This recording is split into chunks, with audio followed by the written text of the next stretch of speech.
Welcome to Brother Miller's Notes. I'm so glad you're with me. Now, this is a bonus episode, and I hope you enjoy it. This topic I just love. I love the lessons that I've learned from the Handcart pioneers. And I hope you don't mind me just sharing a few of them with you. And maybe it all begins with this one quote. Elder M. Russell Ballard said, "We cannot begin to understand the journeys made by those who lay the foundations of this dispensation until we understand their spiritual underpinnings. Once we make that connection, however, we will begin to see how their journeys parallel our own. There are lessons for us in every footstep they took. Their spiritual underpinnings were based on their faith in Jesus Christ. That faith in Jesus Christ led them to act. For the Handcart pioneers, the Handcart journey begins in Iowa City. That's where they're outfitted.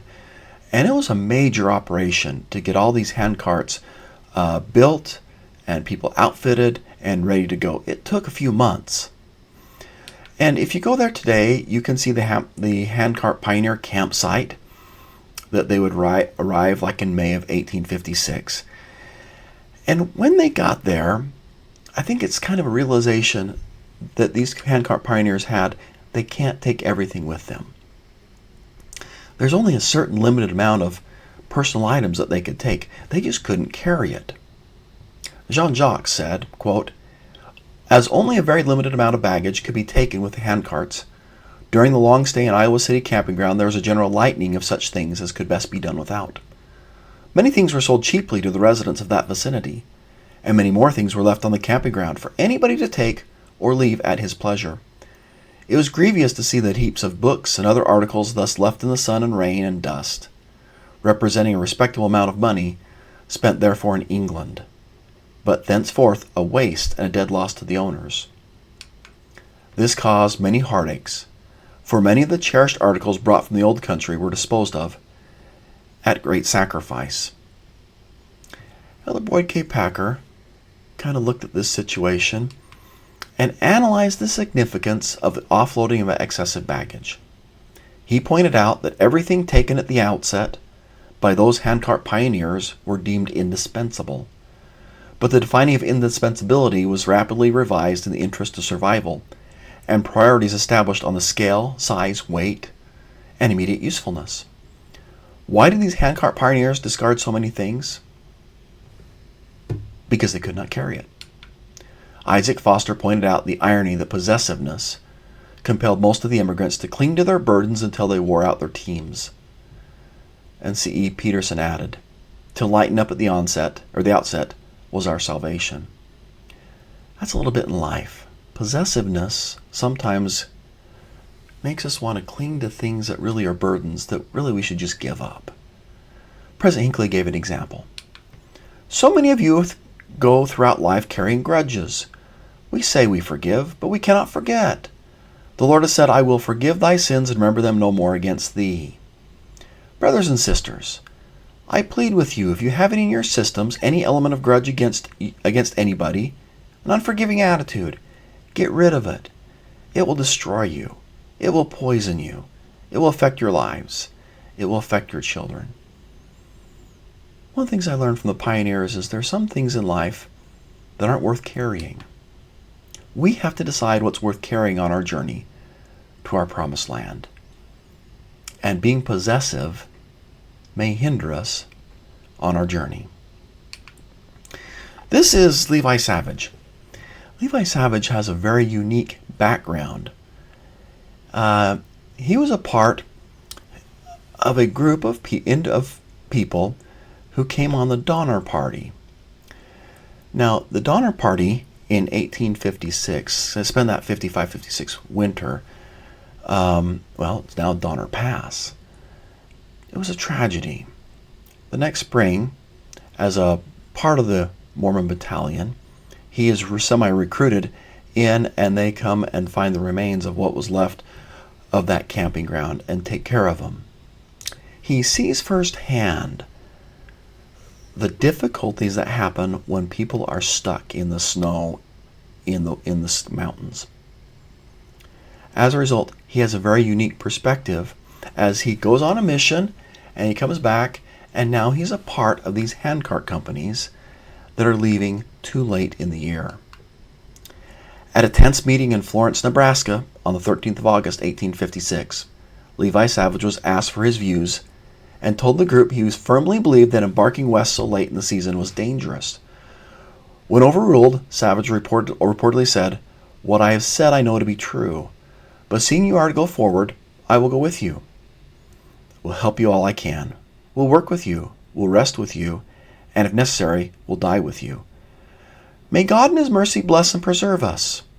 William Woodward, a captain of the company, later wrote, "Levi Savage, who was censured for his truthful statement at Florence, was, I think, the best help we had. Resolute and determined, his whole soul was for the salvation of our company." And I just think about his response. He has some experience. He knows they're traveling late. He knows likelihood we're going to get caught in the snow. But he's humble. He accepts someone getting after him when he knows he's right. But just that humility and just say, "Hey, I'm here and I'm going to help you do whatever I can while I'm here." So one of the lessons I've learned, respond humbly when someone gets after you. Your response may bless another in their time of need. Well, in that meeting, there is one, Franklin D. Richards. He's in a buggy, and he goes quite fast, much faster than handcart companies, and heads back to Salt Lake City. As soon as he gets there, he reports to Brigham Young. And that's October 4th, 1856. At the time, the temperature is in the 70s. And Brigham Young realizes the date, and yes, it's a very mild and a warm fall, but that's not going to hold. He understands the situation. And he declares, "Many of our brethren and sisters are on the plains with handcarts." And this is the General Conference. Okay? "I want the brethren who may speak to understand that their text is the people on the plains, and the subject matter of the community is to send for them and bring them in before winter sets." He has a feeling winter's setting and we have to act now, even when it's warm. "Many of our brethren and sisters are on the plains. Go in and bring in those people." As a leader, we need to be quick to see the future needs of those around us. As Brigham calls for volunteers and to go out and help with the rescue, it's not just a few who volunteer. There are some who volunteer to go, but there's a lot who just volunteer what they have. During that General Conference, Brigham Young volunteers 4 wagon teams. Mary Daniels, here's 2 pounds of flour. Abigail Snow, here's some wool socks. The 4th Ward offers 2 horses. Ivor Johnson, 5 bushels of oats. Patty Sessions, here's a pair of coats, a pair of shoes, and a coat. C. Allen Huntington, his time and his labor. Agnes Hoagland, here's $3 of cash. Emmeline Wells, 1 quilt. The rescue is a community effort.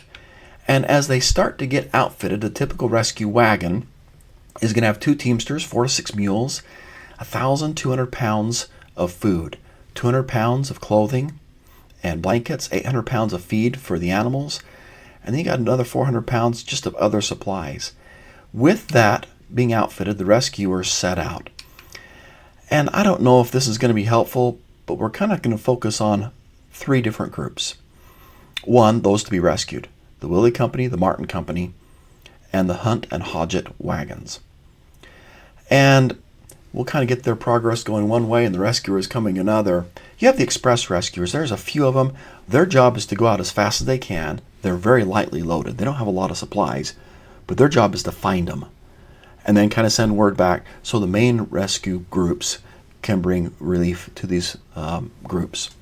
You have a couple big groups, the Grant rescuers, the Kimball rescuers. And then I had one of my favorites, Ephriam Hanks. As General Conference has had, he's actually at Utah Lake. As they start to leave, he's still at Utah Lake. But we'll bring him in just a minute. By the 13th, you have a lot of progress being made as they are now past Bridger, up in Wyoming, Fort Bridger. And the handcart companies and the and Hodgett wagon train continue their way back. It is the 19th is when the snowstorm hits. You have Cyrus Wheelock, Joseph Young, Stephen Taylor, Abel Garr. They find the Willie Company near the ice spring. But now remember, their job is to find everyone. So they find, but they're now leaving. They've got to find the Martin Company. Well, you have this snowstorm setting in, and on the 21st, the express rescuers are on, but the rescuers just kind of say, I got to get out of this snow. So they go down to a place called Rock Creek. And Harvey Clough has a little bit of inspiration there. His inspiration is, it's just a thought that comes to his mind, to leave that warm tent, go out into the snow, into the blizzard, and just think about it. They have gone off the path a little bit to find a little shelter, but the main path going back to Salt Lake City is above them. And Harvey Clough says, what happens if somebody walks by in the blizzard? So he goes up and puts a marker and puts a note on the marker. We as the rescuers, we're down here in Rock Creek. He wrote in his journal, quietly resting in the seclusion of the willow copse, 3 miles from the road, I volunteered to take a signboard and place it at a conspicuous place on the main road. In facing the northern blast uphill, I found it quite difficult to keep from freezing. I'd only been back to camp a short time when 2 men rode up from the Willie's Handcart Company. The signboard had done the work of salvation. Had Captain Willie and his fellow traveler from his company continued on the road, they certainly would have perished, as they would have reached the Sweetwater where the storm first struck us. The Handcart Company was then 25 miles out of camp, and they had traveled that distance without food for themselves on horse, and no bedding. They must have perished. I love his example. He listened to and acted on the promptings of the Spirit. A great lesson from the Handcart pioneers. Well, the Willie Company camps near Sixth Crossing, and it's at this time where Captain Willie is bringing back that first group of rescuers. And I try and put myself in their shoes as one being rescued. The joy I must have felt as I saw those rescuers come over the horizon and start towards me. Elder M. Russell Ballard said, standing on the same hill from which the Willie Company first saw their rescuers, I contemplated the joy that will fill our hearts when we fully come to know the eternal significance of the greatest rescue, the rescue of the family of God by the Lord Jesus Christ. There is joy in God's rescues. Well, now we're at the 28th of October. The Kimball rescuers are now traveling. You can kind of see at the bottom with the Willie Company, and they're camped on the Big Sandy. And so at the very top, you got the blue and the red.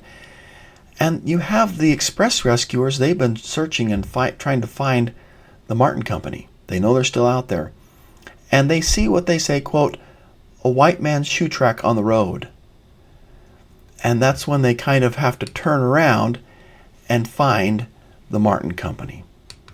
So here is just on a map kind of where things are. You can see in yellow, that's the normal route that you go to the Sweetwater.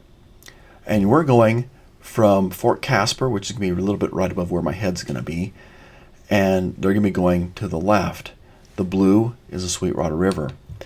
Well, the Martin's Company, they're trying to cut out as much distance as they can, and it's right there, as you can see on the map in brown. That's where they're stopped in the snow. The rescuers are on that normal route to the Sweetwater, and they see the footprint, and that's what that leads them to go to see where they are in the snow. They are going to a place called Martin's Cove. For the first 2 days, they're not in Martin's Cove, but they huddle around an abandoned fort. When the storm breaks, they move 2 miles to Martin's Cove. They're there 5 days. If you've ever been to the Cove, it's just an amazing place where you're protected from the winds, especially that wind that comes out of the north. They do have to cross the Sweetwater an extra time. And at Martin's Cove, President Hinckley was there to dedicate it. And in his prayer, he mentions the suffering of the handcart pioneers. He said this, quote, "We remember all those who traveled this way and suffered so much. Their pain was immeasurable. Hundreds died and were buried along the trail of tears. Their rescue is nothing short of heroic. Their measure of sacrifice was greater than any of us can understand. Those who walked this way long ago came to know the sacrifices of thy Son in a unique and wonderful way," declared President Hinckley. For President Hinckley, that ground is sacred. He also calls it hallowed. Hallowed ground is ground where the Savior has walked. He said in the dedicatory prayer, "Go in a spirit of reverence and respect, and know that you are walking on hallowed ground." We've had a lot of stories about the rescuers, and as they go on the sweet water, it's swollen with like the extra water that's come down with this big storm. There's ice that is floating in it. It's very, very cold. And we focus sometimes on 3 or maybe 4 rescuers. At the rescue crossing, there is that story of the 3 boys. It's been altered throughout the years. Just so you know, there are many who help. There are 3 or 4 that are commonly referred to. Sometimes people say, oh, they died in early age. One of them did die at the age of 32. But another one, he dies at age 84 after a 4-year, or that one aged age 32 after a 4-year mission to England. But the last one dies at age 84, lives a long, normal life. Solomon Kimball wrote that when Brigham Young heard of the heroic act of all these rescuers, he wept like a child and declared this act alone would immortalize them. Well, that abandoned fort, at Devil's Gate, there's no one there, but Dan Jones is one of the leaders.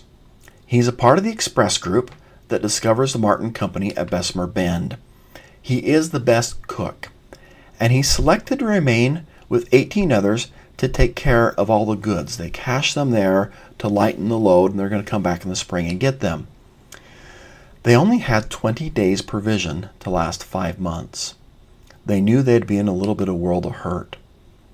His words are, "A proposal was put forward to carry only people and minimal provisions for them to get back to the valley, leaving every other good and possession behind at Devil's Gate, under guard until spring. When he heard the plan, Captain George D. Grant, one of the leaders of the rescue party, said, 'I've thought of this, but there'd be no provisions to leave with them, and it would be asking too much of anyone to stay here and starve for the sake of these goods. Besides,' he said, 'where is there any man to stay if called upon?' Dan Jones spoke up and said, 'Any of us would.' Of that moment, Brother Jones later wrote, 'There was not money enough on earth to have hired me to stay. I had left home for only a few days and was not prepared to remain so long away. But I remembered my assertion that any of us would stay if called upon. I could not break my word.' While they're there, they have a very difficult time. He later writes, 'We ate all the poor meat.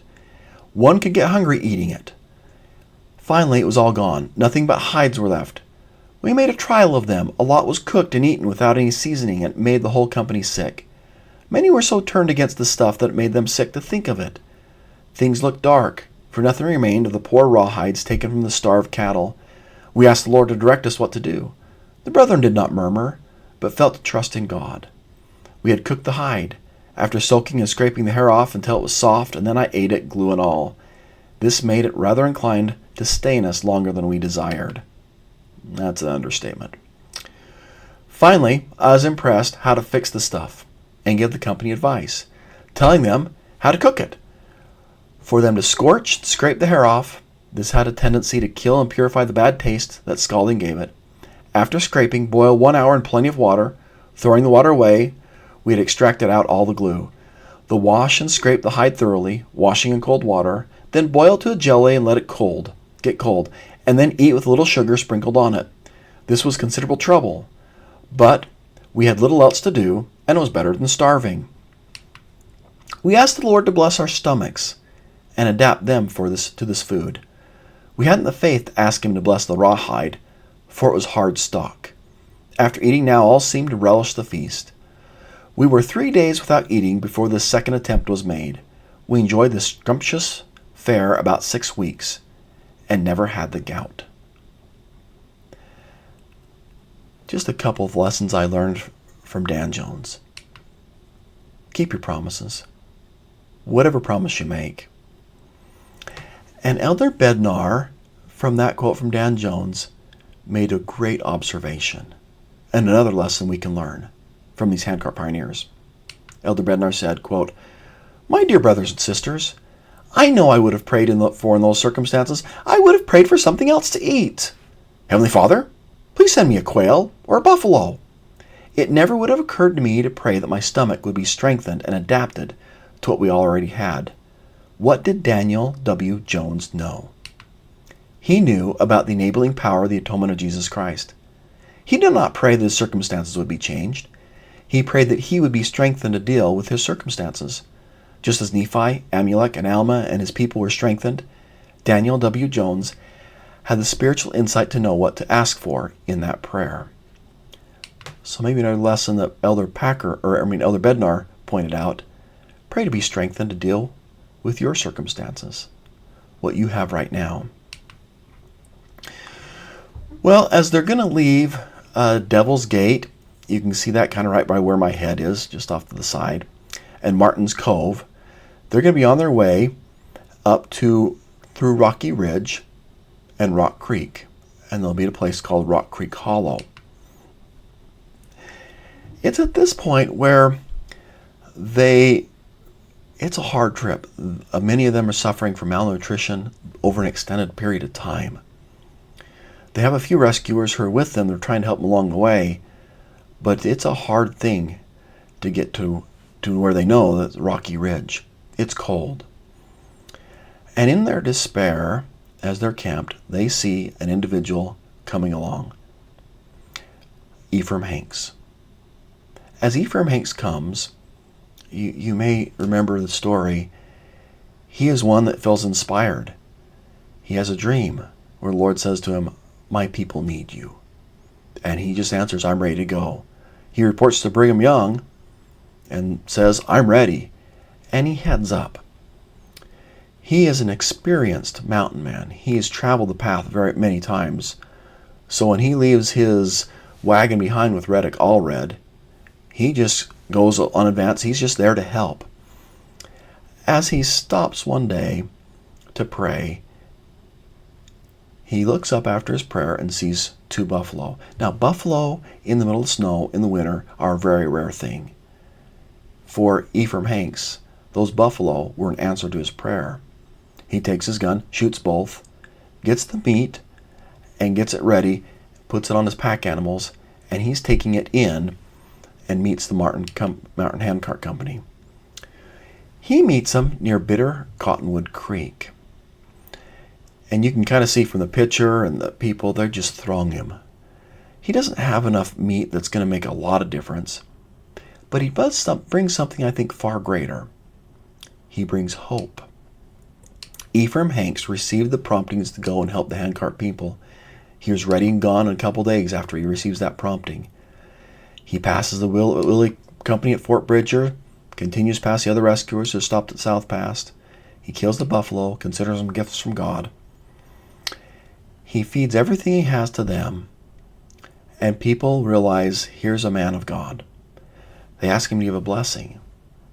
One of the blessings he gives is there's someone who they have felt is dead, or the point of death, very shallow breathing. And he says, "Well, do you have faith?" "Yeah. I want you to do exactly what I want. Do exactly what I want. What I ask you to do." Asks him to bring snow and get the snow on him and rub the individual. Gives a blessing, and soon enough, the man recovers. It spreads like wildfire as he's giving blessings, and he's amputating toes and doing little kind of surgical things. But it's like wildfire. His presence, the blessings he gives, the little meat he brings hope. And sometimes in our greatest difficulties in life, hope matters much more than many other things. So one of the lessons I've learned from Handcart pioneers The inspiration that you receive may be the hope that someone else needs today. The Willie Company goes to Rocky Ridge and Rock Creek Hollow. That's such a difficult experience. And I think I could probably spend 30 minutes just on Rocky Ridge and some of the experiences they have. In his journal, Joseph Elder wrote, "We crossed over the Rocky Ridge again, except those who went on to meet the next Martin Company. That was an awful day. Many can never forget. Men, women, children weakened down by cold and hunger, weeping, and some even dying by the roadside. Oh, how my heart did quake and shudder at the awful scenes which surrounded me. The next morning we buried 9 in one deep and wide grave." I've been up Rocky Ridge. It would be a very difficult thing to be pulling and pushing a handcart up and over in the snow. Levi Savage wrote, "About 9 o'clock, commenced descending the Rocky Ridge. This was a severe day. The wind blew hard and cold, some places steep and covered with deep snow. We became weary, sat down to rest, and some became chilled and commenced to freeze. Wagons were perfectly loaded down with the sick and the children, so thickly stacked I was fearful some would smother. In camp, but few tents were pitched, and men, women, and children sat shivering in cold around their small fires. 2 teams started to bring up the rear. Just before daylight they returned, bringing all with them, some badly frozen, some dead. It was certainly heartrending to hear children crying for their mothers and mothers crying for their children. By the time I got them situated, circumstances would admit day was dawning. I had not shut my eyes for sleep, nor laid down. I was nearly exhausted with fatigue and want for rest." Jens Peterson wrote, "When they were having such hard times with low rations and cold weather, one man decided he didn't want to put up with any more, so just he wasn't going to go another step. Grandpa tried to reason with him, but that did no good. Finally he said, 'Well, if you're not going, I'm going to give you a good whipping before I go on.' And he slapped him quite hard on the face and started running to catch up with the company. It made the man angry, and he started after Grandpa, and both of them caught up to the company. The man went on and later thanked Grandpa for saving his life." Sarah James wrote, "Towards morning, some of the captains had gone out to gather up the stragglers, came up into the camp bearing the dead body of my father and the badly frozen body of my brother Reuben. When morning came, father's body along with the others who had died during the night were buried in a deep hole. Brush was thrown over, and then dirt. A fire was built over the grave to kill the scent and keep the wolves from digging up the remains. I can see my mother's face as she sat looking at the partly conscious Reuben. Her eyes looked so dead that I was afraid. She didn't sit long, however, for my mother was never one to cry. When it was time to move out, Mother had her family ready to go. She put her invalid son in the cart with her baby, and we joined the train. Our mother was a strong woman, and she'd see us through anything." So one of the lessons, sometimes it's okay to ask or expect others to do hard things, especially when we see that it may lead to their salvation. And let me add just 2 other stories here. And I don't know if you can see this well. I'll put it up closer to the camera. This is one of my all-time favorite books on the handcart pioneers. Tell My Story Too by Jolene S. Olfen. It just tells a lot of the stories about these handcart companies and is a great resource. I just mentioned 2 other stories. Jens and Elsie Nilsson are migrants coming in, and you may recall as he had some wealth, he gives it up. He ends up in the pioneer or the handcart company as he's going up Rocky Ridge. He is like most of the men in these companies. They seem to be dying faster than the women because a lot of them are taking their meager rations and they're getting it, and as they distribute it to the family, they're giving part or all of theirs to their kids who are hungry or to their spouse. They're so giving, thinking, well, I can just not worry about it. And they're hungry, but they'd rather see their kids, their wife, have food and then be a little hungry. And I think some of the moms are doing that too. But it takes a toll on them. Jens Nilsson is a bigger man, large frame, and it comes to the point where he just can't go any further.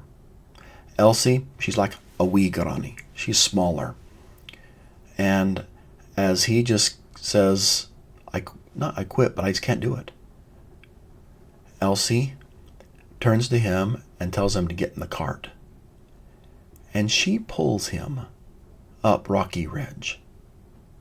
I'm amazed at what she did to make sure to save her family. There's also another story which is probably the most tender for me, and that is James Kirkwood. James Kirkwood was 11, and his brother is age 5. His brother's name is Joseph, and he is given a job by his mom. You've got Joseph. You make sure he gets up the hill. And mom is doing the cart. Well, James Kirkwood puts his brother and carries him up Rocky Ridge. His brother, in later reminiscence, just talks about how he would just kept carrying him, and there was times where he wasn't sure his brother was even breathing. His brother gets up to Rocky Ridge, into Rock Creek Hollow, and when he gets there, he passes off his little brother safely. He sits down and dies because of the excursion, difficulties of what he's just gone through. I think the power of siblings can have, even at age 11, to bless their family members. So, all right, and I'm going to go on with the little PowerPoint here now. Here's a marker at Rock Creek about 1931. You may recognize some of them, maybe not. All the way on the left-hand side is J. Reuben Clark. You can see David O. McKay, third one over. You can see towards the middle, Joseph Fielding Smith. I've often wondered, why is it that so many people go there, including prophets? Why do they go to these sites like Martin's Cove or Rock Creek or, I don't know, the Sacred Grove? Elder Stephen E. Snow of the 70s said this, quote, "The church makes substantial commitment to historic sites because of the importance of remembering. They come for a variety of reasons, but two of the main reasons are to remember what took place there and to reinforce faith. Parents bring their children so they feel the spirit of these sacred places. It is one thing to read about a handcart, but quite another to pull a handcart. Being in the Sacred Grove is a much more powerful experience than being taught about the Sacred Grove. Families want to feel the spirit of the places, and parents want their children to remember what others did who went before. So in my view, it is really about remembering." And so maybe another lesson from the Handcart pioneers is being in a sacred place is much more powerful experience than being taught about a sacred place. My encouragement, I would go to some of these places.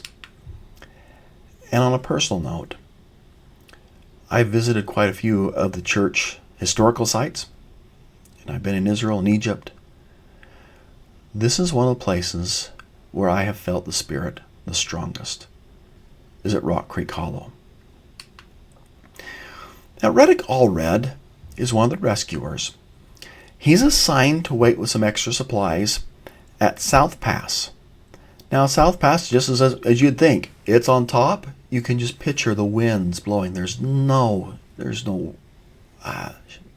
shelter. He's there. And his job is to keep the path open as rescuers are going to be back and forth from Salt Lake. So picture his day. In the cold, in the snow, in the blowing snow, and his job is to tromp up and down to keep the pass open. Getting the carts out, going out, making sure it's open, and going back, that is his day. There are some who get very, very discouraged. And some of these rescuers who are with him just say, "Reddick, let's go." They try and persuade him to leave. These handcart people, we're cold and we're prepared. They're not prepared. They've got to be dead. They've got to be or they stayed when, and didn't come out. We're wasting our time. They head back. As a matter of fact, some of these people, as they're heading back down to Salt Lake, actually get some of the other rescuers to turn around with them because they convinced them, hey, the rescue's over, we don't need to do it, they're either dead or they stayed in Iowa City or somewhere. Well, when Brigham hears about them turning around, he sends an express rider and says, turn right back around. And he hears that Reddick Allred stayed there because Brigham had asked him to stay there. He said, "Hooray for the bulldog. Good for hanging on." One lesson I learned from Reddick Allred is hang on. Do what a prophet asks you to do. President Henry B. Eyring said, Reddick Allred refused to budge. When the Willie Company was finally found and had made that heart-rending pull up and over Rocky Ridge, it was Reddick Allred and his wagons that waited for them. I am confident that Brother Allred prayed while he waited. He then knew that counsel to stand fast was from God. I love what President Eyring said. Stand fast. Stand fast with the counsel we've received from God. Just some concluding remarks.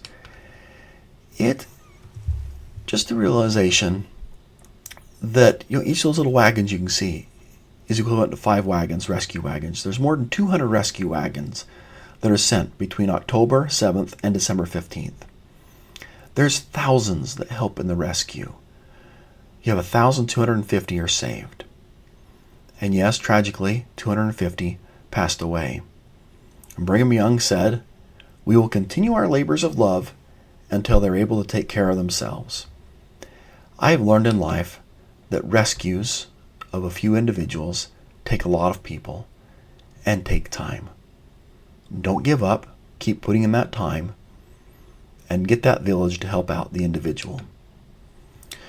Elder Jeffrey R. Holland said, "Take your team and wagon, load it with your love, your testimony, and a spiritual sack of flour, then drive in any direction. The Lord will lead you to those in need.